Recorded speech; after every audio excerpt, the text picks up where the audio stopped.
Di Metro Siang kali ini, pemirsa, kami ajak Anda untuk mendalami kejadian longsor yang ada di Bandung Barat, bahwa ini menambah deretan panjang bencana di daerah Indonesia akibat cuaca ekstrim.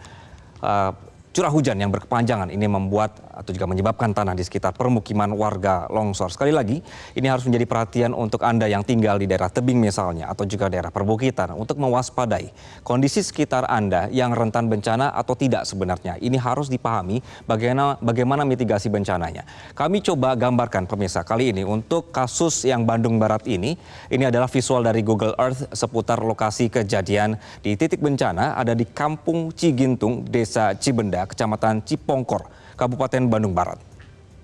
Ini adalah lokasinya pemirsa yang kami ilustrasikan.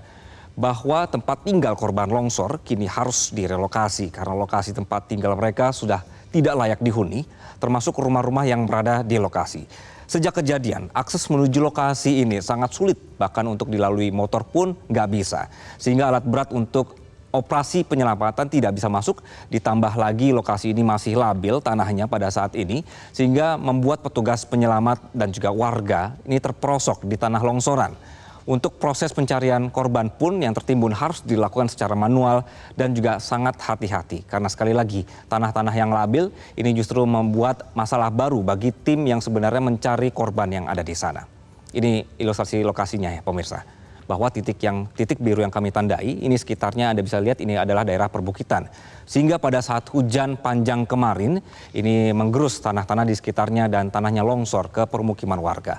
Kepala Badan Geologi Kementerian ESDM Muhammad Wafid mengatakan berdasarkan analisa terdapat 3 faktor yang menyebabkan terjadinya longsor di kawasan ini. Kita tampilkan pemirsa. Jadi lokasi ini diguyur hujan selama 4 jam tanpa henti. Curah hujan yang tinggi memicu gerakan tanah yang aktif bergerak. Kemudian kelerengan yang curam pada gawir sesar atau juga tebing bekas sesar ini memicu terjadinya longsor. Di wilayah ini juga tanah pelapukan batuan vulkanik yang tebal yang menutupi batuan breksi vulkanik dan juga aliran lava pada bagian basementnya. Seharusnya dengan kajian mendalam, pemerintah setempat, pemerintah daerah dan juga masyarakat yang tinggal di daerah perbukitan dan juga tebing sudah bisa membicarakan untuk tidak memilih tinggal di daerah rawan bencana. Dan kasus ini bisa menjadi pelajaran berharga dan terakhir dalam kasus permukiman berbahaya. Kalau misalnya sudah begini, nanti dampak yang ditimbulkan adalah nyawa manusia, sesuatu yang tidak bisa diganti dengan apapun. Nah pemirsa, longsor ini berdampak cukup masif bagi masyarakat setempat. 10 warga desa hilang, kemudian 30 rumah warga hancur, ada 350 jiwa warga sekitar terdampak dan lebih dari 500 orang harus mengungsi dan hidup dalam kekhawatiran longsor susulan. Kemudian ada kerusakan di 2 masjid dan 2 madrasah yang juga ikut terdampak.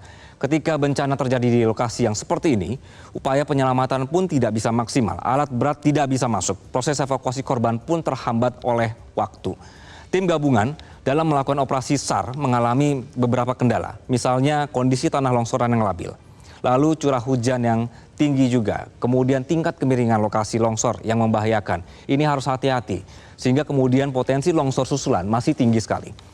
Material longsor dalam juga, jadi agak dalam begitu. Jadi kalau misalnya terperosok ini susah bergerak, maka tim harus hati-hati. Lokasi longsor juga mendadak ramai pemirsa didatangi orang-orang, sehingga banyak warga yang sengaja datang untuk nonton proses pencarian 10 korban.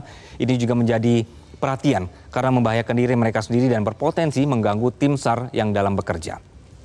Di sisi lain, untuk warga yang terdampak, kini dievakuasi ke tempat aman dan juga posko sementara yang dibangun. Logistik sebenarnya sudah masuk seperti misalnya paket sembako, paket makanan siap saji, ada tenda pengungsian, paket hygiene kit, kemudian genset dan juga terpal serta matras. Ada juga permintaan dari warga untuk dibantu soal pakaian, baik pakaian dewasa, wanita, anak-anak.